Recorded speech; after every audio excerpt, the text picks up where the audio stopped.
Bible గ్రంథంలో 11 నుంచి 12 రకాలుగా దేవుడు మనుషులతో మాట్లాడినట్లుగా వ్రాయబడి ఉంది. ప్రవక్తలు ప్రవచించుట ద్వారా దేవుడు మాట్లాడతాడు. అది అపోస్తల కార్యంలో ఉంది. ప్రార్థనలో ఉన్నప్పుడు దేవుడు దర్శనమిచ్చి మాట్లాడతాడు. అది కూడా అపోస్తల కార్యం 10లో ఉంది.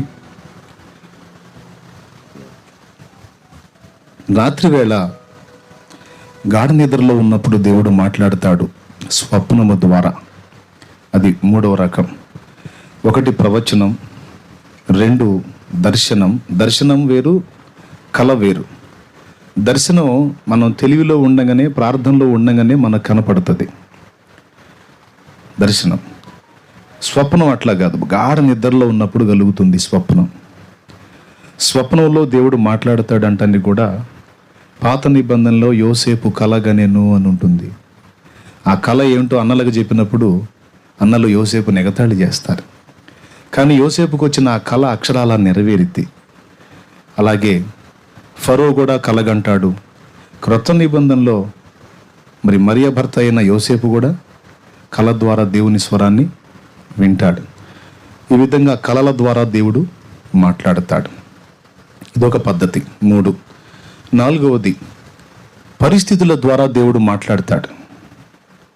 పరిస్థితుల ద్వారా నినివే ప్రాంతానికి వెళ్ళి నినివే పట్టణస్థులకు దేవుడు తన్ను గూర్చి చెప్పమని యోనాను పంపితే యోనా తార్షీషు వెళ్ళే ఓడెక్కాడు. మరి ముందుకు వెళ్ళాడా? ఎక్కిన దగ్గరికే వచ్చాడా? ముందుకు వెళ్ళలా. ఎందుకంటే వెళ్ళలేని పరిస్థితి దేవుడు కల్పించాడు. ఓడ ఎక్కాడు, ఎవరికి కనపడకుండా అడుగు అమరంలోకి పోయి బొబ్బున్నాడు. కానీ ఓడ మీద పెను తుఫాను కొట్టి ఓడ ముందుకెళ్ళాల. ఏం జరిగింది? ఎందుకు ఓడ ముందుకెళ్ళట్లేదు? ఈ తుఫాన్ ఏంటి సడన్గా వచ్చింది అని వాళ్ళందరూ వెతుకుతా చివరికి అడుగు అమరంలో ఎవరైనా ఉన్నారేమో చూడటానికి వస్తే యోనా గొరకబెట్టి నిద్రపోతున్నాడు.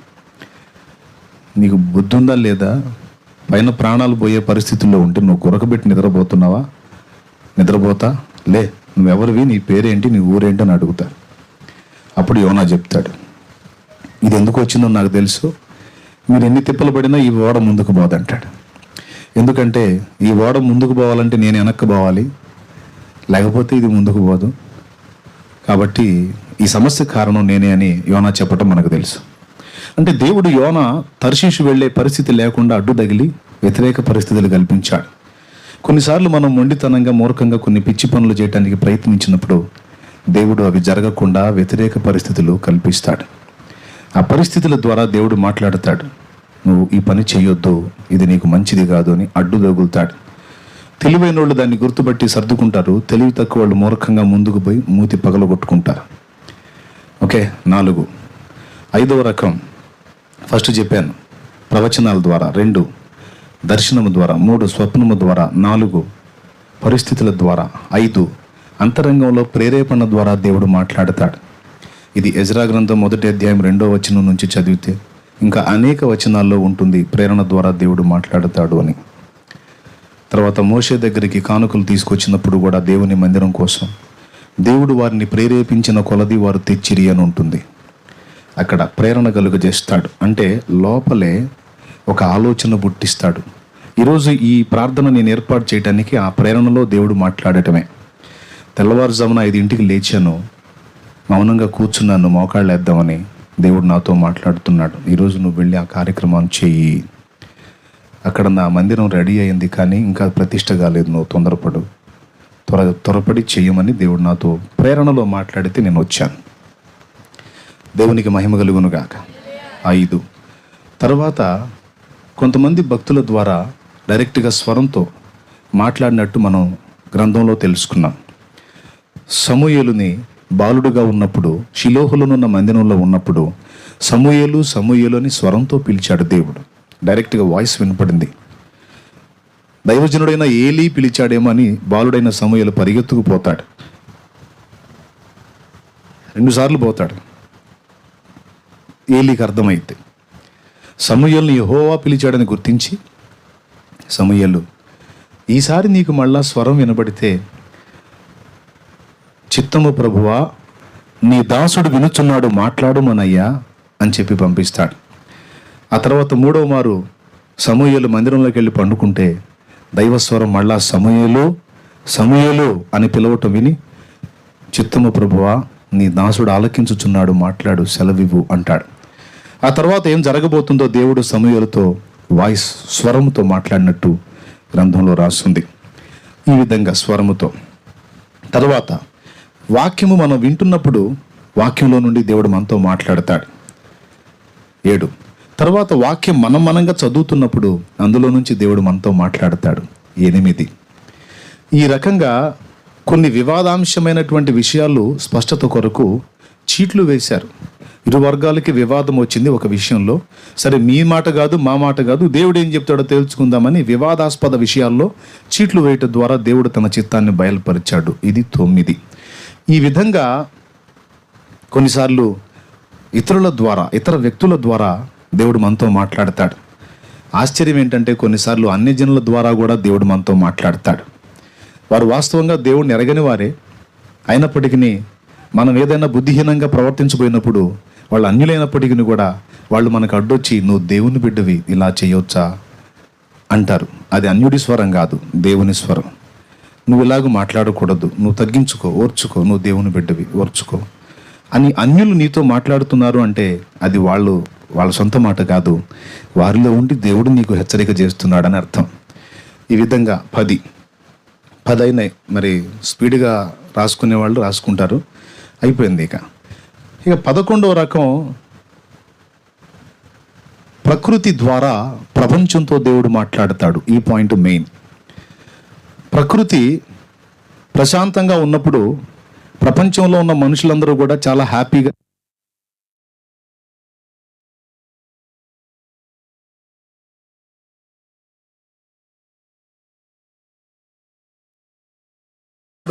ప్రకృతి ద్వారా అంటే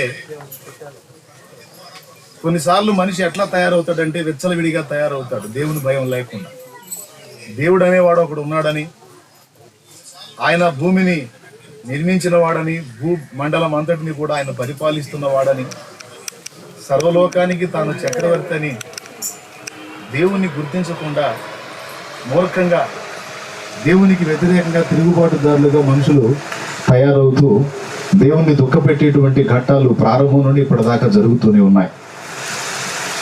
నోవహు అనే సమయంలో భూమి మీద మనుషులంతా కూడా తమ మార్గాలు చెరిపేసుకొని చెడుతనం వైపు మళ్ళీపోయినప్పుడు నోవహు ద్వారా దేవుడు అనేక సంవత్సరాలు వార్నింగ్స్ ఇప్పించాడు.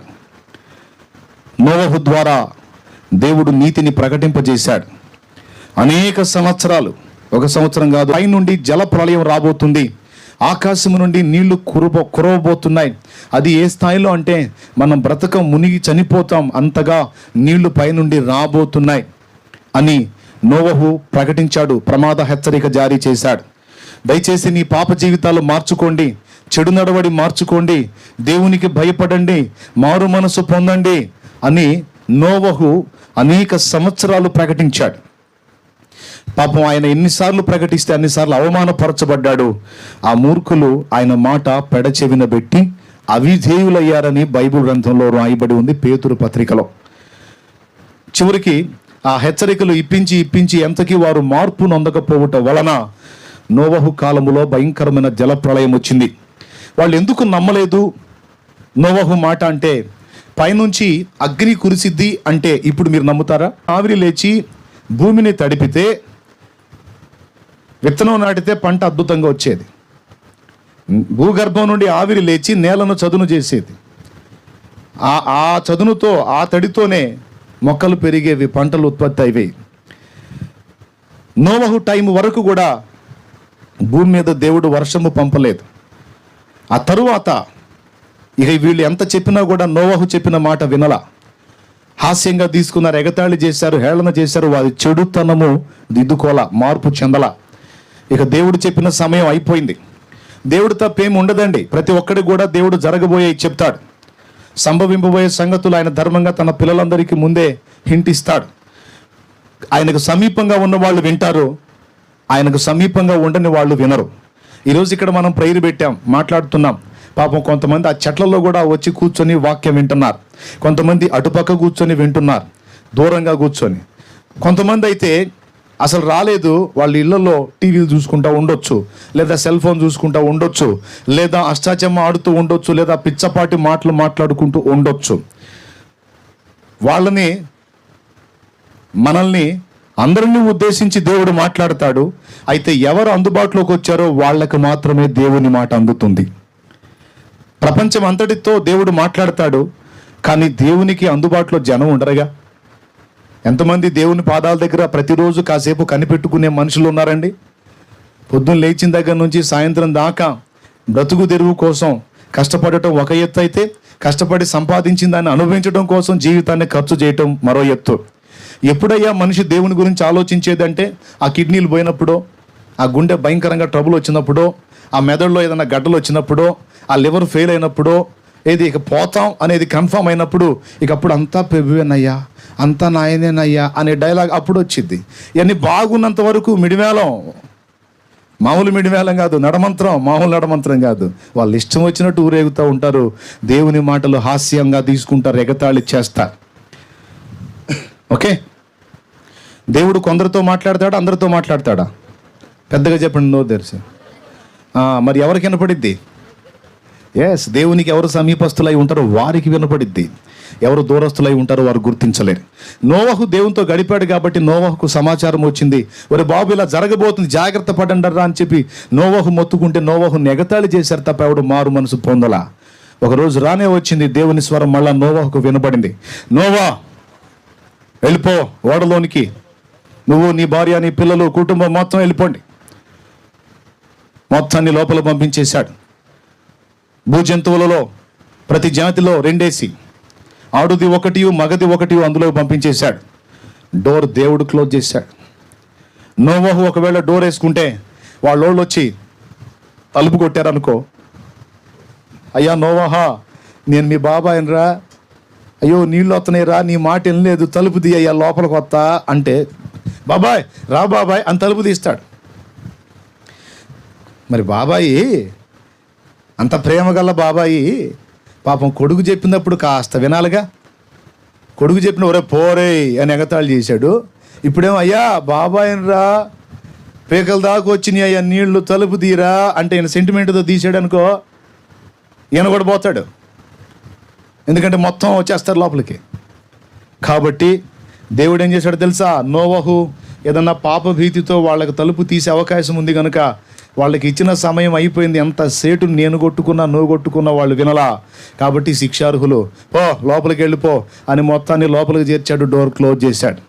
క్లోజ్ చేసి అప్పుడు ఓపెన్ చేశాడు ఆకాశ తూములను, అలాగే అగాధ జలములను కూడా పైకి, అగాధ ఊటలను పైకి రప్పించాడు. ఒక ఊర్లో బోర్ వేశారు, ఈ మధ్య బోర్ వేశారు, ఇక నీళ్ళు అయ్యే చిందించి కొడుతున్నాయి. మనం మోటార్ పెట్టుకునే పని కూడా లేదు, రయ్యమని కొడుతున్నాయి. అంటే సరైన ఊట తగిలింది ఎక్కడో అక్కడ.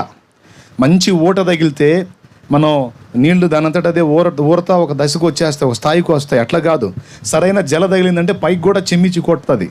తెలుసా మీకు? అది తెలీదా? మీకెందుకు తెలుస్తుంది? మిగులు రేకులు తమలపాకులు అయితే తెలుస్తాయి, కానీ చిన్న కోళ్ళు పెద్ద కోళ్ళు, కార్తీక దీపం తల కింద దీపం ఇవన్నీ తెలుస్తాయి, కానీ అవి పట్టించుకుంటారా? అసలు ఏం జరుగుతుందో, ప్రపంచంలో ఎలాంటి కార్యాలు జరుగుతున్నాయో కాస్త అవి కూడా చూడండి. మనం పోయినా కూడా కార్తీక దీపం వెలుగుతూనే ఉంటుంది, దానికి అంతం ఉండదు. దేవునికి స్తోత్రం. ఒకడు జోక్ చేశాడు, ఒక సీరియల్ అంట వాళ్ళ అమ్మాయి పుట్టినప్పుడు స్టార్ట్ అయిందంట, వాళ్ళ అమ్మాయికి అమ్మాయి పుట్టిన దాకా ఇంకా అంతం కాలేదంట. దేవునికి స్తోత్రం కలిగిన కాక ఏదో తాడులాగా పోతా ఉంటాయి, చూసేవాడు చూస్తుంటే వాడికి డబ్బులు వస్తూ ఉంటే వేస్తూ ఉంటాడు. జల తగిలినప్పుడు అగాధంలో నుండి నీళ్లు వచ్చేస్తాయండి ప్రియులారా. అలాంటి అగాధ జల ఊటల్ని పైకి తీసుకొచ్చాడు, ఆకాశ తూముల్ని విప్పాడు, క్రింద నుండి నీరు, పైనుండి నీరు. చూస్తానే గిలకల లోతు, మోకాళ్ళ లోతు, పైనుండి నీళ్ళు ఎప్పుడైతే కురవటం స్టార్ట్ అయిందో అప్పుడు అర్థమైంది వీళ్ళకి, అమ్మ నోవహుకు చెప్పింది నిజమేరా, మనం నోవహు ఎగతాళి చేసాం, అయ్యో మన చావు మూడింది అని. ఓడ చుట్టూ చేరుండొచ్చు, కానీ నోవహు తలుపు తీయటానికి తలుపు రావట్లా. పాపం ప్రయత్నం కూడా చేసి ఉండొచ్చు, వాళ్ళని లాగుదాం లోపలికని. కానీ దేవుడు చెప్పుంటాడు, నోవా వాళ్ళకి ఇచ్చిన సమయం అయిపోయింది, ఇక నువ్వు ఎంత తలుపు తీద్దామని ట్రై చేసినా రాదు నాయన. మూసింది ఎవరు? నేను తలుపు మూస్తే తీస్తావా నువ్వు? నేను తీస్తే వేసేవాడు లేడు, నేను మూస్తే తీసేవాడు లేడు. వ్యర్థ ప్రయత్నం మానుకొని పోయి కూర్చొని ఉంటాడు దేవుడు. ప్రకృతి విలయం స్టార్ట్ అయింది, మానవ వినాశనం ప్రారంభమైంది, భయంకరమైన జల ప్రళయం. ఇది సైన్స్ కూడా రుజువు చేసింది. భూగోళం మొత్తం ఒకసారి జలము చేత ముంచబడింది. ఆ విధమైన స్పష్టమైన ఆనవాళ్లు ఉన్నాయని కొన్ని సంవత్సరాల క్రితం శాస్త్రవేత్తలు రుజువు చేశారు. ఏ టైంలో జరిగి ఉండొచ్చు అంటే వాళ్ళు అంచనా వేశారు. ఖచ్చితంగా అది నోవా టైంలో జరిగింది అని రుజువైంది. బైబిల్ పరిశుద్ధ గ్రంథంలో చెప్పబడిన విషయాలన్నిటికీ కూడా దాదాపు శాస్త్రపరమైన రుజువులు దొరికినాయి. ఏదో కపోల కల్పితం, కట్టుకథ, పుక్కిడి పురాణం కాదు. ఇవన్నీ కూడా నగ్న సత్యాలు, నిజంగా జరిగిన వాస్తవాలు బైబిల్లో. దేవునికి మహిమ. కొంతమంది నాస్తికులు వెటకారాలు చేస్తారు, ఎగతాళి చేస్తారు. ఒక స్కూల్లో టీచరు తన స్టూడెంట్స్కి నాస్తికత్వాన్ని బోధిస్తున్నాడట. ప్రతి మత గ్రంథాన్ని ఎగతాళి చేస్తూ బైబిల్ గ్రంథం జోలికి వచ్చాడు. బైబిల్ గ్రంథాన్ని గురించి కూడా వెటకారాలు చేస్తూ ఉన్నాడట. ఎర్ర సముద్రం పాయలైంది అనే టాపిక్ తీసుకొని, ఒరేయ్ పిల్లలు, మీ వాళ్ళు ఇక్కడ ఉన్న వాళ్ళల్లో చర్చికి వెళ్ళే పిల్లలు ఎంతమంది ఉన్నారంటే కొంతమంది పిల్లలు లేచి నిలబడ్డారట. సార్ మేము వెళ్తాం చర్చికి అని. అరే అదంతా కూడా మూఢనమ్మకాలు, నమ్మకండి రా, అవన్నీ కూడా కహానీలు రా, బైబిల్లో చెప్పిన స్టోరీస్ అన్నీ కూడా ఫ్రాడ్ రా, మోసపోకండి రా అని అతను బోధిస్తున్నాడు. మీకు ఉదాహరణకు ఒకటి చెప్తాను. ఎర్ర సముద్రం 2 పాయలైందని వాళ్ళు చెప్పుకుంటారు కదరా, అసలు వాస్తవంగా ఎర్ర సముద్రమే కాదురా, ఆ నీళ్ళన్నీ కలిసి కూడా గిలకల్లోతు నీళ్ళే ఉంటాయి. ఆ గిలకల్లోతు నీళ్ళల్లో వాళ్ళు దాటిపోయారు. దానికి వీళ్ళు ఏం రాసుకున్నారు తెలుసా? దేవుడు ఎర్ర సముద్రాన్ని పాయలు చేశాడు, ఇశ్రాయేలు జనాంగం ఆరిన నేల మీద నడిచిపోయారు అని కహానీలు రాసుకున్నారు. వాస్తవంగా మరి చరిత్ర ఏం చెబుతుంటే ఎర్ర సముద్రం గిలకల్లోతే ఉంటుంది అని చెబుతుంది. కాబట్టి పిల్లలు అవన్నీ దేవుడు చేశాడని చెప్తారు, కానీ నమ్మకండి అదంతా మాయ అని నాస్తికత్వాన్ని బోధిస్తూ ఉన్నాడు. ఆ మాట విన్నప్పుడు ఆ విన్న పిల్లల్లో ఒకడు ఉన్నాడు, బ్రిలియంట్, ముదురు, అంత తెలివితేటలు మనకే ఉండవుగా, ఎదుటోడి కూడా ఉంటాయిగా. ఆ పిల్లలలో ఒకడు ఉన్నాడు మంచి జ్ఞానవంతుడు. వాళ్ళు వేసాడు, సార్ నిజంగా దేవుడు ఎంత గొప్పోడు సార్, హల్లెలూయా అన్నాడు. రై నేను చెప్తుంటే నీకేం వినబడట్లేదా? అబద్ధం రా, దేవుడు లేదు, దయ్యం లేదు, ఇవన్నీ ట్రాష్ రా బాబు అంటే, లేదు సార్ నిజంగా మీరు చెప్పిన సన్నివేశమే ఊహించుకుంటే నాకు చాలా ఆశ్చర్యంగా ఉంది సార్ అన్నాడు. ఏం ఆశ్చర్యం అంటే నిజంగా దేవుడు ఎంత గొప్పోడు అన్నాడు. మరి చెప్పురా ఏంటో. ఎర్ర సముద్రం నీళ్లు గిలకల్లోతే అని మీరు చెప్పారు, ఆ గిలకల్లోతులో నుంచి వాళ్ళు దాటిపోయారని మీరు చెప్పారు. అది మామూలే అయి ఉండొచ్చు, కానీ గిలకల్లోతు నీళ్లలో ఐగుప్తు రథాలని, ఫరోని, సైన్యాన్ని మొత్తాన్ని ముంచి చంపేశాడంటే నిజంగా ఇది ఆశ్చర్యం కాదా సార్ అన్నాడట వాడు. దేవునికి స్తోత్రం కలుగును గాక. అప్పుడు ఇక సార్కి సౌండ్ లేదు. అది కూడా రాసిందా అన్నాడంట. ఉంది సార్, మరి వాళ్ళు నీళ్ళలో గుండా దాటిపోవటమే కాదు, అందులో ఐగుప్తు రథాలు, ఫరో గుర్రాలు, సైన్యం మొత్తం మునిగిపోయినట్టు ఉంది సార్ అన్నాడు. పాఠం ఎక్కడి నుంచి మొదలుపెట్టావు అని మొదలుపెట్టాడు మళ్ళీ వేరే దానికి. పిల్లరా ఏదో తర్కించబోతారు, వాదించబోతారు. అందుకే దేవుడు హెచ్చరిక ఏంటంటే, మూర్ఖత్వంతో నిండిన మనుషులారా నేను ఒకడున్నాను అని హెచ్చరిక చేయుటయే ప్రపంచం మీదకి వచ్చేటువంటి విలయాలు. నోవా జలప్రళయం అలాంటిదే. శాస్త్రపరమైన రుజువులు నిరూపించబడ్డ ఎన్నో సంగతులకు. ఇది కపోల కల్పితం కాదు, మనుషుల ఆలోచనలోంచి పుట్టింది కాదు, ఊహను బట్టి చెప్పింది కాదు. బైబిల్ వాస్తవిక సత్యం, బైబిల్ నగ్న సత్యం. ప్రియులారా, దేవుడు మాట్లాడే పద్ధతుల్లో ఒక పద్ధతిని నేను మీకు చూపిస్తున్నాను. అదేంటంటే ప్రకృతి ద్వారా ప్రపంచంతో మాట్లాడటం. సముద్ర తీరంలో ప్రచండమైనటువంటి పాపం జరుగుతూ ఉంటుంది. అంతేకాదు మనుషుల్లో కూడా రకరకాల వింత చేష్టలు. 2004 తెలుసు కదా మీకు, డిసెంబర్ 26 ఏం జరిగింది? 2004 2005 2004 డిసెంబర్ 26 హాయిగా ఫ్యామిలీస్ వెళ్ళారు, రకరకాల వ్యక్తులు వెళ్ళారు. సముద్ర తీరంలో పబ్బులు, క్లబ్బులు జామ్ నడుస్తూ ఉన్నాయి. రెస్టారెంట్లు, బార్ షాపులు, హోటళ్ళు కళకళలాడిపోతూ ఉన్నాయి. ఏం జరిగిందో తెలియదు. నిమిషాలు కూడా పట్టలేదు, క్షణాలు. మెరుపు వేగంతో దాదాపు 40 నుండి 50 అడుగుల ఎత్తు,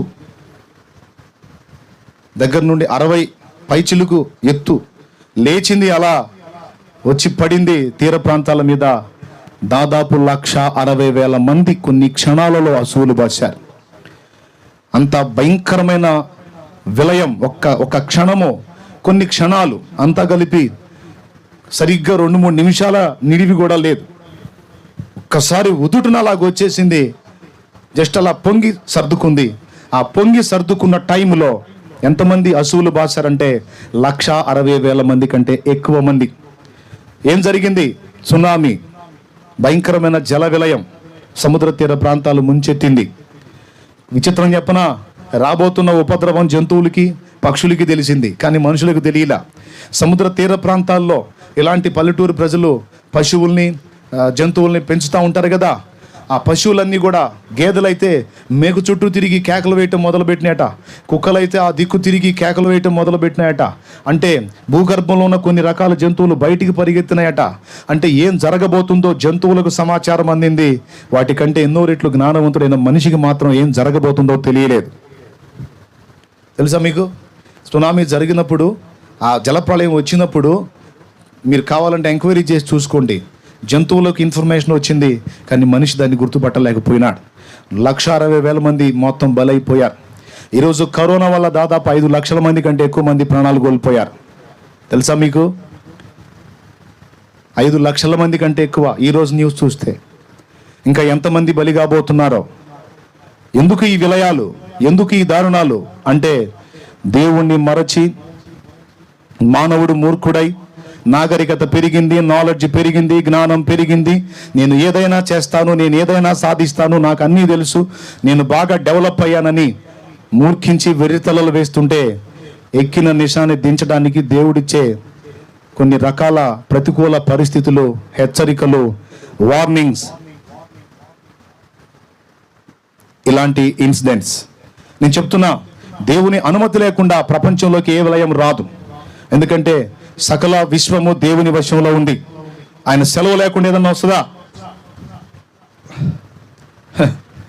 నేను బాగా అభివృద్ధి చెందాను, నాగరికత పెంచుకున్నాను, నాకంత తెలుసు, నాకింత తెలుసు, నేను ఏదైనా సాధించగలనని విర్రవీగుతున్న మనిషికి కంటికి కనిపించని వైరస్ను పంపించి పిచ్చెక్కేటట్టు చేస్తున్నాడు. చేయరా దీన్ని, తప్పించుకొని దమ్ముంటే అని ప్రయోగాలు జరుగుతున్నాయి. మొన్న ఏం చెప్పారు? నెల క్రితం వచ్చేసింది వ్యాక్సిన్ అన్నారు. మళ్ళీ మొన్న వారం క్రితం ఏం చెప్పారు? వచ్చేసింది వ్యాక్సిన్ అన్నారు. రాత్రి వార్తలు ఏం చెప్తున్నారు? రష్యా కనిపెట్టింది వ్యాక్సిన్ అంటున్నారు. అది కూడా ఎంతకాలం పట్టిందో తెలియదు. అసలు మళ్ళీ ఇంకొక మాట ఏం చెప్పారు? డిసెంబర్ పట్టింది వ్యాక్సిన్ రావాలంటే అని చెప్తున్నారు. అంటే ఇంతవరకు క్లారిటీ లేదు. ఓ పక్కన అన్నీ స్తంభించిపోతున్నాయి, జనజీవన వ్యవస్థ స్తంభించిపోతుంది, కార్మికులకు కష్టం చేయడానికి పని దొరకట్లా. కొన్ని ప్రాంతాల్లో మళ్ళా లాక్డౌన్ స్టార్ట్ చేశారు. లాక్డౌన్ పెడితే వ్యాపారాలు ఆగిపోతాయి, ఆర్థిక లావాదేవీలు బ్రేక్ అయిపోతాయి. కరోనాతో చావటమేమో కరువుతో వచ్చే పరిస్థితి వస్తుంది. కరువు కోసమని లాక్డౌన్ ఎత్తేస్తేనేమో పదులుగా ఉన్న కేసులు కాస్త వేలైపోయినాయి. ఇప్పుడు ఏం చేయాలి? ఏ నాగరికత ఉపయోగించి, ఏ టెక్నాలజీ ఉపయోగించి, ఏ సాంకేతిక పరిజ్ఞానం ఉపయోగించి ఆపుదాం దీన్ని? చెప్పనా, అనుమతించిన దేవుడే దయ చూపి దారి చూపి మనల్ని తప్పిస్తే తప్ప దిక్కు లేదు. దేశ అధికారులకు అది అర్థమైంది. అందుకే చర్చిలు ఓపెన్ చేసుకొని ప్రార్థన చేయండి, మీకు దండం పెడతా అని చెప్తున్నారు. ఎందుకు తెలుసా? దేవుడు అనేవాడు కనికరించకపోతే మనం ఈ గండంలో గట్టెక్కే పరిస్థితే లేదు. చాలా మంది నష్టపోతామని మొత్తుకుంటున్నారు. ఇందాక పాపం ఆడపిల్లలు వచ్చి అదే కొట్టుకుంటుంది. మీకు తెలియట్లేదు దాని తీవ్రత. కొంచెం మీరు జాగ్రత్త పాటించండి, కొంచెం దూరంగా ఉండండి. మాకేం పిచ్చి పట్టి కాదు, మీ మంచి కోసమే చెబుతున్నామని వాళ్ళు అంతసేపు కొట్టుకుంటున్న కారణం అదే. ఒకప్పుడు తెగుళ్ళు వచ్చినాయి, రకరకాల తెగుళ్ళు వచ్చినాయి. వస్తే ఆ వ్యక్తికి మాత్రమే. కానీ ఇప్పుడు వస్తున్నటువంటి దీని సమస్య పాపం ముసలోళ్ళందరికీ ఒకేసారి ఫైనల్. ఎక్కువ ఇబ్బంది పడే పని లేకుండా, కోడళ్ళ చేత తిట్లు తినే పని లేకుండా, కూతుళ్ళతో తన్నులు తినే పని లేకుండా, ఇబ్బంది లేకుండా ముసలోళ్ళు ఫ్రీ. దేవునికి స్తోత్రం కలుగును గాక. ప్రియులారా, ఇలాంటి భయంకరమైనటువంటి పరిస్థితులు ఏం సాక్ష్యం ఇస్తున్నాయి అంటే దేవుడు వార్నింగ్ జారీ చేస్తున్నాడు. జాగ్రత్త, ఒకప్పుడు వచ్చాను, మీ కొరకు ప్రాణం పెట్టాను, సంవత్సరాల సమయం ఇచ్చాను, అంతటా అందరూ మారు మనసు పొంది సిద్ధపడాలని నా దాసుల ద్వారా, ప్రవక్తల ద్వారా మీతో సంవత్సరాలుగా తరతరాలుగా దాదాపు 2000 ఏండ్లుగా మాట్లాడుతూనే ఉన్నాను. సుదీర్ఘకాలం ఓపిక పట్టాను, ఇక సమయము లేదో, ఇదిగో త్వరగా వచ్చుచున్నానని దేవుడు ఒక ప్రమాద హెచ్చరిక, సైరన్ అంటారు కదా, అలాంటిది రిలీజ్ చేశాడనమాట. మీరు నమ్మినా నమ్మకపోయినా ఇది నిజం. దేవుని రాకడకు సంభవింపవలసిన సంభవాల్లో మొదటిది స్టార్ట్ అయినట్టే. ప్రపంచం మొత్తం కూడా దాదాపు 6 నెలలుగా ఇంతసేటు ఇబ్బంది పడినటువంటి ఘట్టం టోటల్గా చరిత్ర మొత్తంలో ఇదే మొదటిసారి.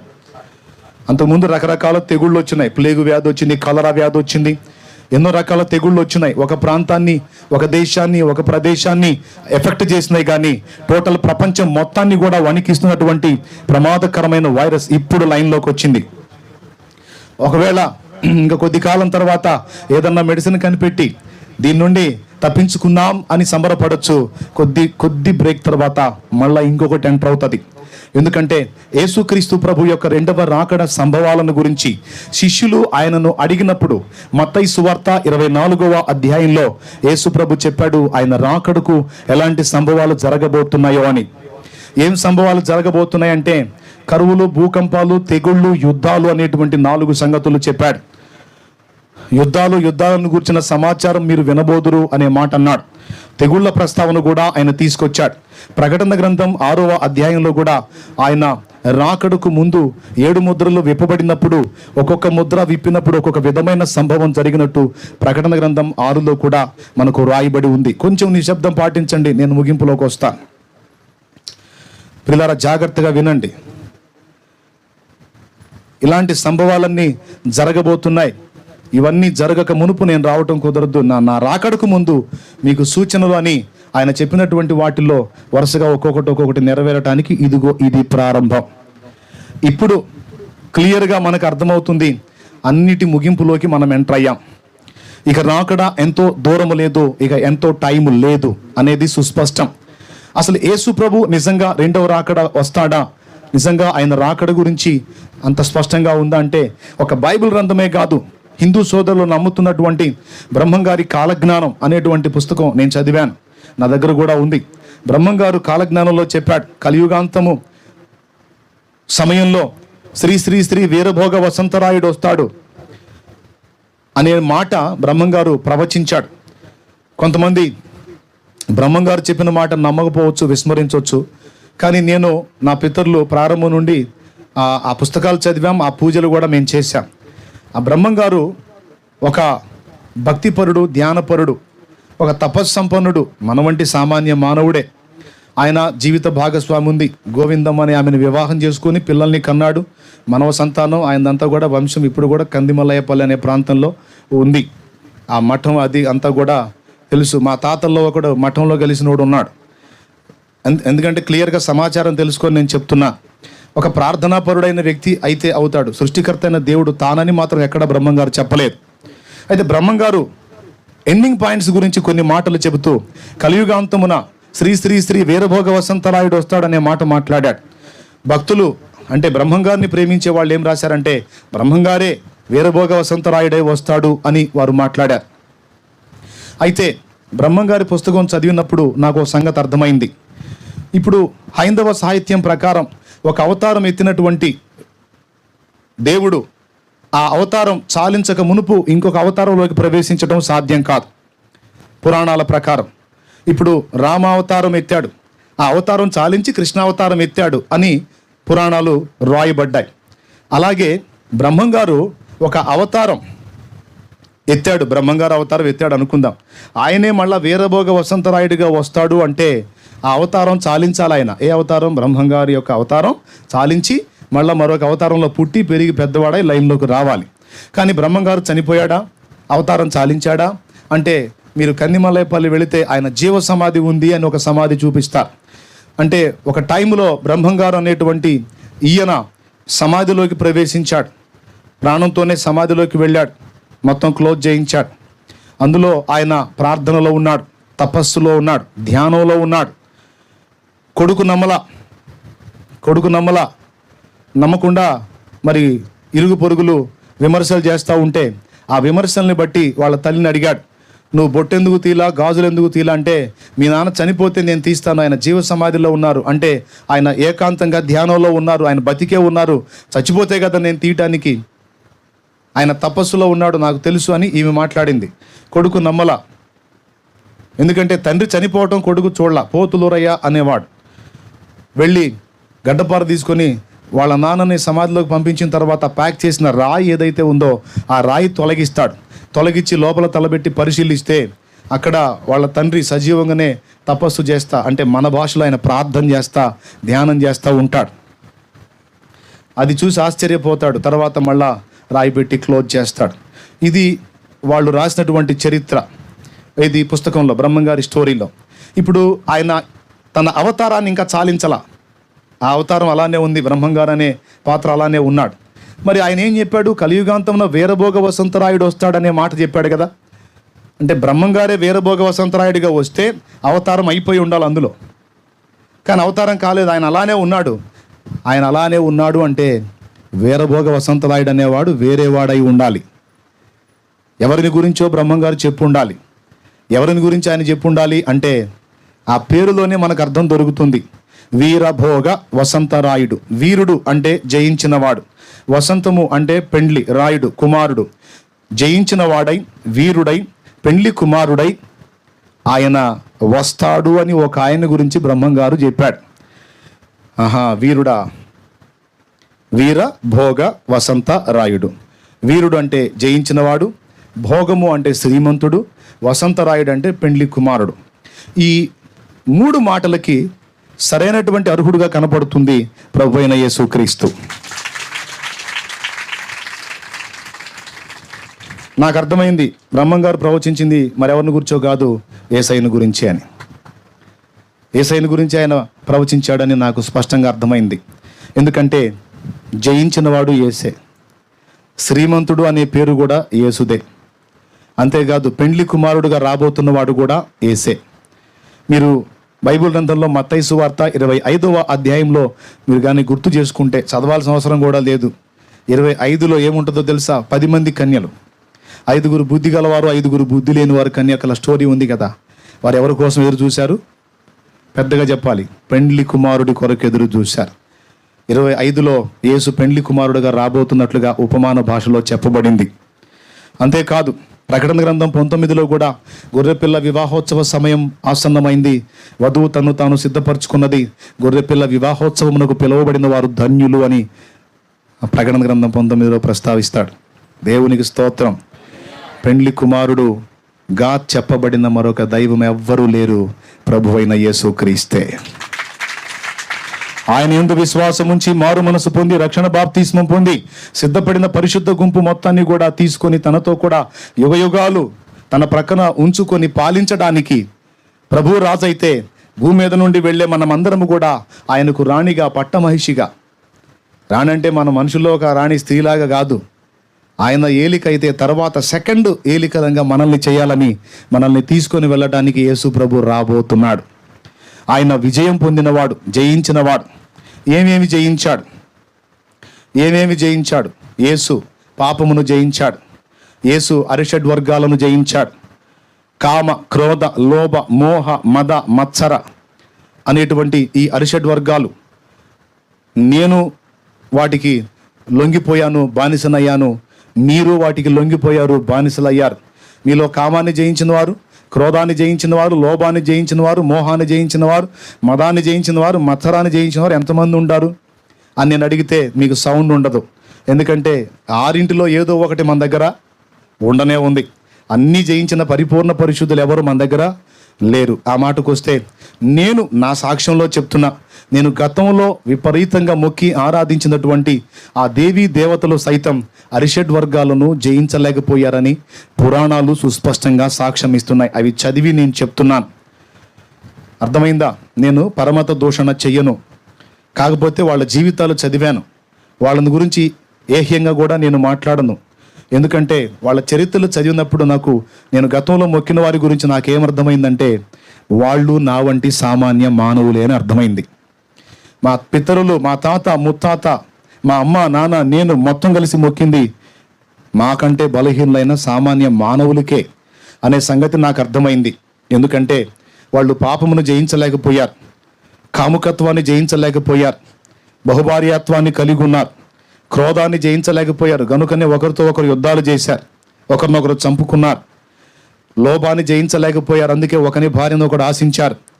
మదాన్ని జయించలేకపోయారు, అందుకే ఒకడి మీద ఒకడు గర్వించి తిరిగారు. మత్సరాన్ని జయించలేకపోయారు. మత్సరం అంటే ఏంటో తెలుసా? వ్యసనం, పక్కవాడు బాగుపడుతుంటే చూసి ఓర్చుకోలేనితనం. కామం అంటే కోరిక, లైంగిక ఇచ్ఛ. క్రోధము అంటే ఒకరిని చంపునంతగా ద్వేషించటం. లోభము అంటే వీడికి ఉండి కూడా పక్కవాడి దాన్ని లోభించటం. వీడు ఉట్టి లోభి అంటారు, తిడతారు చూడండి కొంతమందిని. పక్కాడు దానికి ఆశిస్తే ఎందుకురా లోభి బుద్ధి అంటారే. లోభిత్వం అంటే వాడికి ఉండి కూడా పక్కవాడి దాన్ని లోభించటం. మోహం అంటే శరీరంతో చేయకపోయినా చూపులతో చేయటం, తలంపులతో చేయటం. అర్థమైందా? కొంతమంది శరీరంతో వ్యభిచారం చేయకపోవచ్చు, కానీ మోహపు చూపులు చూస్తారు. వాటిని కూడా జయించే వాళ్ళు ఎంతమంది ఉన్నారు? బహు కష్టం. కాబట్టి అట్లాగా కామ, క్రోధ, లోభ, మోహ. మదం అంటే గర్వం, రకరకాల గర్వాలు. కుల గర్వం, అధికార గర్వం, ధన గర్వం, జ్ఞాన గర్వం, మత గర్వం. వీటితో పాటు వరాలు ఉంటాయి కొంతమందికి, వరగర్వం. అట్లా దేన్నో దాన్ని బట్టి మనిషి మదిస్తాడు, తన కలిగిన దాన్ని బట్టి అతిశయపడతాడు. మదం అంటే గర్వం, మత్సరం అంటే ఇందాక చెప్పాను వ్యసనపడే బుద్ధి. ఈ 6 దుర్గుణాలు మనుషులలో ఉన్నాయి. వీటిని చంపి వీటిని జయించిన వాడు వీరుడు. మనుషులలో ఎవ్వడు కూడా అలాంటి మనుషుడు లేడు. నేను మొక్కిన దేవీ దేవతల్లో సైతం అలాంటి వాళ్ళు నాకు కనబడలా. వాళ్ళందరూ కూడా ఈ అరిషడ్ వర్గాలకు బానిసలైపోయారు. 3 ఈతగాళ్ళు సంసార సాగరమును మునిగిపోయారని వేమన పద్యం చెప్పాడు. ఏది త్రిమూర్తులుగా నేను నమ్మి మొక్కి ఆరాధించిన వారు సైతం సంసార సాగరంలో బందీలైపోయారు, పాపేచ్ఛలలో భోగేచ్ఛలలో లోనైపోయారు. కానీ యేసుక్రీస్తు ప్రభు జీవితాన్ని చూసినప్పుడు ఈ అరిషడ్ వర్గాలు జయించిన వీరుడు యేసు నాకు కనబడ్డాడు. యేసు ఎవరిని కూడా లైంగిక ఇచ్చలతో, లైంగిక వాంఛలతో చూడలేదు. తల నెరిసిన ముసలమ్మని, ముసలవాడిని సైతం నా కుమారుడా, నా కుమారి అని పిలిచి మానవ జాతి మొత్తాన్ని తన పిల్లలు అని సంబోధించినటువంటి తండ్రి యేసుక్రీస్తు ప్రభు. కావాలంటే చరిత్ర చదువుకోవచ్చు, బైబిల్ గ్రంథంలో ఉంది. ఎక్కడ కూడా ఆయన ఏ స్త్రీని కానీ, ఎక్కడ మోహపు క్రియలు కానీ, కామేచ్ఛలు కానీ అలాంటి ఏమీ కనపడ. 2, యేసు క్రోధాన్ని జయించిన వాడు. యేసు ఎవరిని చంపలేదు, ఎవరిని ఇబ్బంది పెట్టలేదు. అంటే ఏ విధంగా కూడా చేయలేదు. ఆయన హింస చేయలేదు. ఆయనను పట్టుకొని హింసించే వారిని సైతం ఉద్దేశించి ఏమని ప్రార్థించాడో తెలుసా? తండ్రి, వీరేమి చేయుచున్నారు, వీరు ఎరుగరు, వీరిని క్షమించు అన్నాడు. తప్పించి కోపంతో మీరు నాశనమైపోదురుగా కానీ పలకలేదు. ఆ మాట, ఒక్క మాట యేసు పలికితే ఆయన్ని ముట్టేవాడు ఒక్కడు కూడా ఉండడు. ఆయన వచ్చిందే ప్రాణం పెట్టడానికి, మన పాపాలు మొయ్యటానికి వచ్చాడు. మనందరి తండ్రిగా బిడ్డ చేసిన తప్పుకి తండ్రి అమౌంట్ కట్టినట్టు మనం చేసిన బుద్ధిహీనమైన పాపాలకి లెక్క చెప్పడానికి, మన పాపాలు మోసి శిక్ష పొందడానికి వచ్చాడు. వచ్చిందే ప్రాణం పెట్టడానికి. కాబట్టి ఆయనను శిక్షించిన వారిని ఒక్క మాట కూడా ప్రభు అనలేదు. యేసు దగ్గర మనకి క్రోధము కనపడదు. ఇక లోభం దగ్గరికి వచ్చేటప్పటికి తనకున్న మహిమను, దేవత్వాన్ని అక్కడ వదిలిపెట్టి సమస్తము త్యజించి రిక్తునిగా భూమి మీదకి వచ్చాడు కనుక ఇంకా ఆయన ఎక్కడ లోభిత్వం. ఇక మోహం దగ్గరికి వచ్చేటప్పటికి మత్తయి సువార్త 5:27లో మనల్నే మోహపు చూడొద్దన్నాడు, మనల్నే మోహించొద్దన్నాడు. తను మోహిస్తాడా? లేదు. 4, మదం. యేసు దగ్గర ఏ విధమైన గర్వం మనకు కనపడదు. నేను దీనుడను, సాత్వికుడను, దీన మనస్సు గలవాడనని యేసు సాక్ష్యం ఇచ్చాడు. ఇక మత్సరం, ఆయన దేన్ని బట్టి, ఎవరిని బట్టి కూడా వ్యసన పడలేదు, ఈర్ష్య పడలేదు. కానీ ఆయనను బట్టి అనేకులు అసూయపడ్డారని బైబిల్లో రాస్తుంది. కాబట్టి అరిషడ్ వర్గాలన్నిటినీ జయించిన వీరుడుగా బ్రహ్మంగారు చెప్పినటువంటి వీరుడు ప్రభు అయిన యేసుక్రీస్తు అని నాకు అర్థమైంది. గట్టిగా స్తోత్రం చెప్దామా? కొంతమంది నమ్మొచ్చు, నమ్మకపోవచ్చు, నాకు అనవసరం. నేను తెలుసుకున్న సత్యం ప్రకటించాలి. సత్యం తెలిసి నేను ప్రకటించకపోతే నేను దోషిని. ప్రకటించిన తరువాత విని కూడా నిర్లక్ష్యం చేస్తే నాకు సంబంధం లేదు, వారే దోషులు. ఇక వారు పాపములోనే వారు బలైపోతారు.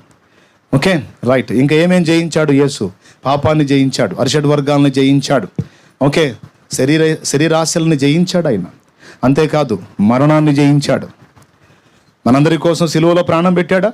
చనిపోయి అంతే ఉన్నాడా? మళ్ళా లేచాడా? ప్రపంచంలో మనం మొక్కిన వాళ్ళందరి సమాధులు అలానే ఉన్నాయి. ఒక్క యేసు సమాధి మాత్రం ఖాళీగా ఉంది. ఎందుకు అంటే ఆయన 3వ నాడు పునరుద్ధానుడై తిరిగి లేచాడు. యేసు ప్రభుని సిలువ వేసి చంపి చనిపోయిన తర్వాత ఆ డెడ్ బాడీని తీసుకొచ్చి సమాధి చేసి మళ్ళీ ఆ సమాధిలో నుండి ఆ శవాన్ని తీసుకెళ్తారేమో శిష్యులని శవాన్ని కూడా బయటికి తీయడానికి వీలు లేకుండా ఆ ప్రధాన యాజకులు మొదలైన యూదులు వెళ్ళి రోమా గవర్నమెంట్ దగ్గర అధికారం తెచ్చుకొని సమాధికి పెద్ద రాయి పెట్టిస్తారు. తెలుసా? రాయి పెట్టించి దానికి సీల్ వేయిస్తారు. రాయి ఆల్రెడీ పెట్టి ఉంటుంది, దానికి సీల్ వేయిస్తారంటే ఎవడు దాన్ని ముట్టడానికి వీల్లేదు. రోమా గవర్నమెంట్లో సీల్ని, గవర్నమెంట్ చట్టాన్ని ఏదన్నా ధిక్కరిస్తే వానికి ఘోరమైన శిక్షలు ఉంటాయి. కాబట్టి రోమా గవర్నమెంట్ సీల్ వేసింది అంటే దాన్ని ఎవడు ఓపెన్ చేయడానికి వీల్లేదు. కాబట్టి యేసు ప్రభు సమాధిలో ఉంచబడ్డాడు. ఆయన సమాధికి పెద్ద రాయి అడ్డు పెట్టబడింది. గొలుసులతో సమాధికి సీల్ వేశారు, అధికార ముద్ర వేశారు. కొంతమంది సైనికుల్ని కాపలా పెట్టారు. శనివారం అయిపోయింది, ఆదివారం ప్రారంభమైంది, చాలా చీకటి ఉంది. వాళ్ళు అటు ఇటు పహారా కాస్తా ఉన్నారు. కనీసం ఒక సైనికుడు నిద్రపోయినా కూడా వాడికి శిరచ్ఛేదం ఉంటుంది రోమా గవర్నమెంట్లో. జాగ్రత్తగా డ్యూటీ చేయాలి, అంత కఠినమైన చట్టం. సైనికులు కాపలా కాస్తున్నారు. చూస్తూ ఉండగానే మహాప్రకాశమానమైన వెలుగు వారి మధ్య ప్రకాశించింది. చూస్తూ ఉండగానే మహాభూకంపము కలిగింది. మొత్తం భూమి అంతా కదిలిపోయింది. ఒక మెరుపు మెరిసినట్టు దూత వారి ఎదుట ప్రత్యక్షమయ్యాడు. అంతే, చచ్చిన వారిలాగా బోర్ల పడ్డారు. ఏం జరుగుతుంది? భూకంపం వచ్చింది, కదిలిపోతుంది మొత్తం అక్కడ ఉన్నటువంటి భూమి అంతా కూడా. దూత వెళ్ళి పరుగున దూత వెళ్ళి ఆ సమాధి రాయిని, ఆ గొలుసులు తెంపి రాయిని పక్కకు దొర్లించాడు. ఎందుకో తెలుసా? రాజాదిరాజు మరణాన్ని జయించి మళ్ళా లేచాడు. హల్లెలూయా. అదేంది, భూమి మీద ఉన్నప్పుడు అన్నీ ఆయన పనులు ఆయనే చేసుకున్నాడుగా. ఆయనే రాయి దొర్లించి పక్కకి బయటికి రావచ్చుగా, మళ్ళా దూతొచ్చి దొర్లించాలా అంటే మనుషుడుగా భూమి మీదకి వచ్చి మనుషుడుగా జీవించి మనుషునిగా ప్రాణం పెట్టినంత వరకే ఆయన పనులు ఆయన చేస్తాడు. ఇక ఆ సెక్షన్ అయిపోయి ఇక మనుషుడుగా మరణాన్ని జయించి తిరిగి మహిమతో లేచాడు గనుక ఇక మళ్ళా దేవత్వం యొక్క అధికారం అంతా ఆయనకు వచ్చేస్తుంది. ఇక ఇప్పుడు ఆయన రాయి తీయటం కాదు, ఇంక పరిగెత్తుకుంటా దూతలు వచ్చి తీయాలి. ఎందుకు తెలుసా? ఆయన రాజుల రాజు, విశ్వానికే సార్వభౌముడు. అలాగ లేచి గంభీరంగా బయటకు వస్తాడు. తర్వాత స్టోరీ మీకు అందరికీ బైబిల్లో రాయబడి ఉంటుంది. కాబట్టి అలాగ మరణాన్ని జయించాడు, పాపాన్ని జయించాడు, అరిషడ్ వర్గాల్ని జయించాడు. అన్నిటికంటే ఉత్తమంగా మానవుల హృదయాలు గెలిచినవాడు యేసు. బ్రహ్మంగారు ఏం చెప్పాడు? వీరుడు, వీరభోగ వసంతరాయుడు, జయించినవాడు, శ్రీమంతుడు. మనకు తెలుసుగా యేసుని శ్రీమంతుడని మనం పాట పాడుకుంటాం. ఏది పాడండి?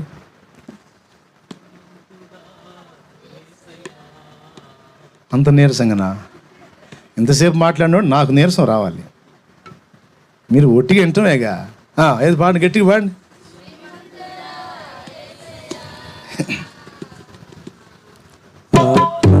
అభిషేకం. కాపీరైట్ వచ్చింది నువ్వు పాడితే, వాళ్ళు పాడితే రాదు. పాడి వాళ్ళు పాట పాడితే కూడా ఇప్పుడు సమస్య అయిపోయింది. దేవునికి మహిమ. హల్లెలూయా. లేకపోతే నేను పాడలే. సో పరిస్థితి అది. ఆయన శ్రీమంతుడు. 1 తిమోతి పత్రిక 6వ అధ్యాయం 15వ వచనం, శ్రీమంతుడును అద్వితీయుడునగు ఆ సర్వాధిపతి అని ఉంటుంది. తండ్రిని కూర్చున్న మాటే కాదు, ఆ మాట కుమారుడు కూడా వర్తిస్తుంది. కాబట్టి ఇప్పుడు వీరుడు ఎవరు చెప్పండి గట్టిగా. అబ్బే అంత నీరసం కాదు, పెద్దగా. రైట్. ఏమేం జయించాడు? ఏంది? ఏదో ఒకటి జయించాడు అన్న. ఏం జయించాడు చెప్పండి. రైట్. మరణం ఒకటి గుర్తుందా? చివరిలో చెప్పే కదా, అందుకని ముందు చెప్పినవి పోయినాయి. పాపాన్ని జయించాడమ్మా. మరి మిగిలిన వాళ్ళు, మనం గతంలో మొక్కిన వాళ్ళు, వాళ్ళంతా కూడా బానిసలు అయిపోయారు. అన్నిటినీ జయించిన ఒకే ఒక్కడు ప్రభు అయిన యేసుక్రీస్తు. తర్వాత పెండ్లి కుమారుడు అంటే ఆ మాట కూడా యేసుని గురించే చెప్పబడింది. కాబట్టి బ్రహ్మంగారు ప్రవచించినటువంటి ఆ వీరభోగ వసంతరాయుడు మరెవరో కాదు, ప్రభు అయిన యేసుక్రీస్తు అని నేను నమ్ముతున్నాను. కాబట్టి యేసయ్య రాకడకు ముంగురుతులుగా జరుగుతున్న సంభవాలలో ఇప్పుడు ఒక సంభవం ప్రారంభమైందని చెబుతూ ఆయన గురించి ఎవరెవరు చెప్పారన్న మాట నేను బ్రహ్మం గారి గురించి మాట్లాడిన తర్వాత ముస్లింలు నమ్ముతున్నటువంటి ఖురాన్ గ్రంథంలో కూడా జఖ్రూఫ్ అనేటువంటి సూరాలో ఈసా ప్రళయ దినమునకు సూచనగా ఉన్నాడు, యేసు రాబోతున్నాడన్న ప్రస్తావన అందులో ఉంది. అంటే ఖురాన్, ముస్లింలు నమ్ముతున్నటువంటి ఖురాన్ గ్రంథం కూడా రెండవ రాకడలో రాబోతుంది ప్రభు అయిన యేసుక్రీస్తే అని నమ్ముతుంది, అది చెబుతుంది. కావాలంటే ముస్లిం సోదరులు మీరు అడగండి, సెకండ్ కమింగ్ ఉందంట కదా, రెండవ రాకడ ఉందంట కదా, రాకడలో ఎవరు వస్తారో అని మీరు అడగండి. మరియం కుమారుడైన ఈసా, మరియమ్మ కొడుకైన యేసు రాబోతున్నాడని చెప్పబోతే అనండి. దేవునికి స్తోత్రం. 1,80,000 కంటే ఎక్కువ మంది ప్రవక్తలు ఉన్నారని వారు నమ్ముతారు. అంతమంది ప్రవక్తలు ఉంటే మరి ఈసానే ఎందుకు వస్తున్నాడు? ఎందుకంటే ఆయనే ఎల్ల మానవుల కొరకు ప్రాణం పెట్టి తిరిగి లేచినవాడు గనుక, సర్వాధిపతి ఆయనే కాబట్టి. ఓకే, ఇలా ఇతర మత గ్రంథాలు కూడా యేసు రెండవ రాకడను గూర్చి మాట్లాడాయి. ఎంతమందికి వినబడుతుంది ఈ మాట? వినబడ్డ వాళ్ళందరూ చేతులు ఎత్తండి. ఒక బైబిల్లో మాత్రమే చెప్పింది కాదు, ఇతర మత విశ్వాసాలు కూడా యేసునే చూపిస్తూ యేసునే నమ్ముకోండి, జాగ్రత్త పడండి అని మాట్లాడుతున్నాయి. కాబట్టి ఆయన రాకడ సంభవాల్లో ఇదిగో ఇప్పుడు సైరన్ మోగింది, స్టార్ట్ అయింది. ఇక రకరకాల విలయాలు, విపత్తులు రాబోతున్నాయి. ఇప్పటిదాకా గడిచిపోయిన రోజులే ప్రశాంతమైన రోజులు, మంచి రోజులు అనుకోండి. ఇక రాబోతున్న రోజులన్నీ అగచాట్ల మారి రోజులే. ఇదేందిరా మందిరం ఓపెనింగ్లో శుభవార్త చెప్పమంటే ఇట్లాంటి మాటలు పలుకుతున్నావు అంటే మీరు వాస్తవం వినాలి కదా, నేను సత్యం చెప్పాలి కదా. ఇక రాబోతున్న రోజులు భయంకరమైన రోజులని ముందే చెప్తున్నా. కాబట్టి అంతటా అందరూ మారు మనసు పొంది ప్రభువైన యేసునందు విశ్వాసముంచి మీ జన్మ కర్మ పాపములన్నీ కడగబడు నిమిత్తం బాప్తిస్మం పొంది జాగ్రత్త పడండి, రక్షణ పొందండి. పాప జీవితాన్ని వదిలేసేయండి, చాలు. చెడిపోయిన జీవితంలో జీవించిన జీవితం చాలు. అడ్డదిడ్డంగా పాపం చేసిన బ్రతుకు చాలు. ఇష్టం వచ్చినట్టు తిని త్రాగి సుఖించింది చాలు. ఇక రాబోతున్న రోజులు ప్రమాదకరమైన రోజులు. ఎలాంటి పరిస్థితులు రాబోతున్నాయో మీరు ఊహించలేరు. అది మీకు అర్థం కావటం కోసం ఇదిగో దేవుడు దీని ద్వారా మాట్లాడుతున్నాడు. ఇదిగో నేనున్నాను, జాగ్రత్త అని. ఇదిగో వస్తున్నాను అని కూడా ఆయన మాట్లాడుతున్నాడు. సిద్ధపడ్డవారు ధన్యులు. మరి ఇక ఈ మందిరం దేనికి అంటే, అలా మారు మనసు పొంది బాప్తిస్మం పొందిన పరిశుద్ధులు ఇందులో కూర్చొని వారం వారం నియామక కూటాలలో వాక్యాలు విని యేసు ప్రభు రాకడకు సంపూర్ణముగా సిద్ధపడటం కోసమే ఈ మందిరం, పరిచర్య గట్ర. అర్థమైందా?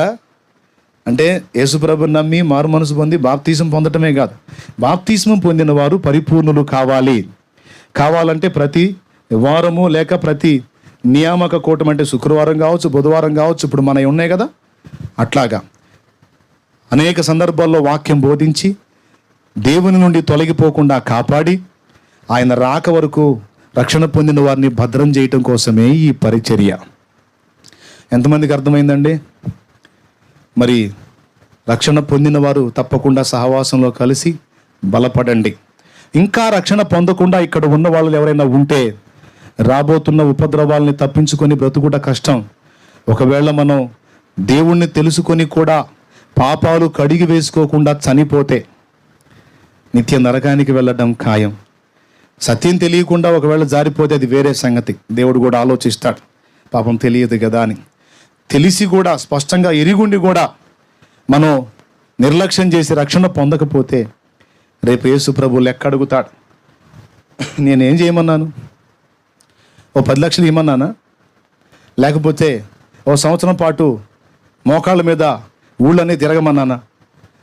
నీకేం ఖర్చు చెప్పలేదు, ఒంటికి చాకిరీ చెప్పలేదు. నేను పాపినయ్యా అని ఒప్పుకొని ఇంకా చేయనయ్యా అని తీర్మానం చేసుకొని నీళ్ల మునగవయ్యా ఒక్కసారి చాలు అన్నాడు.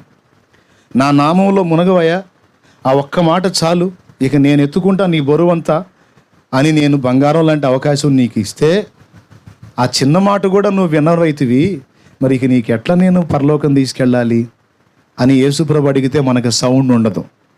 అందుకే చెప్తున్నా ప్రియులారా, యేసయ్య రాకడ అటుంచండి, మనం ఎప్పుడు పోతామో మనకు తెలియదు. మరణానికి వయో పరిమితి లేదు, చిన్న పెద్ద తేడా తెలియదు. ఎవరు పిలిచినా పిలవకపోయినా దేవుడు అనుమతించిన సమయం ప్రకారం మన తలుపు తట్టే పేరంటం మరణం. కాబట్టి ఆ మరణం ఎవరికి ఎప్పుడు ఎక్కడ ఎలా కలిగిద్దో తెలియదు. రైల్వే గేటు పడింది, భార్యాభర్త స్కూటర్ మీద కూర్చున్నారు. రైలు ఇంకా పోలా.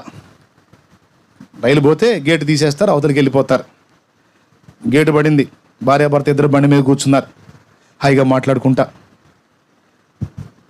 ఎక్కడ పట్టిందో ఏమో, గద్ద పామును పట్టింది, కాళ్ళతో పట్టుకొని తీసుకెళ్తా ఉంది. హైదరాబాద్లో కందికల్ గేటు మేమున్న సమీపంలోనే జరిగింది.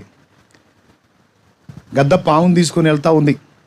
కరెక్ట్గా ఆ స్కూటర్ మీద భార్యాభర్త కూర్చున్నారు కదా, ఆ గద్ద పట్టిన పాము త్రాచుపాము, మంచి త్రాచుపాము. చక్కగా అలాగ తీసుకొచ్చింది. కరెక్ట్గా అతని సమీపంలో రాగానే దాని కాళ్ళ దగ్గర పట్టు జారింది. ఆ సర్పం, ఆ పాము అనేది ఇతని మెడలో పడింది. కరెక్ట్గా తన్మని పడింది పెద్ద పాము. ఇంకా వేరే టైం లేదు. అతను ఇలా చూసేటప్పటికి జప్మని లేచి కొట్టేసింది. కణత దగ్గర కొట్టింది. స్పాట్, ఎక్కువ టైం కూడా లేదు, ఆన్ ది స్పాట్. ఊహించగలమా మరణాన్ని? అంచనా వేయగలమా? అసలు పాము ఎక్కడిది, గద్ద ఎక్కడిది, వీళ్ళు ఎక్కడున్నారు? అది అలా జరగటం ఏమిటి?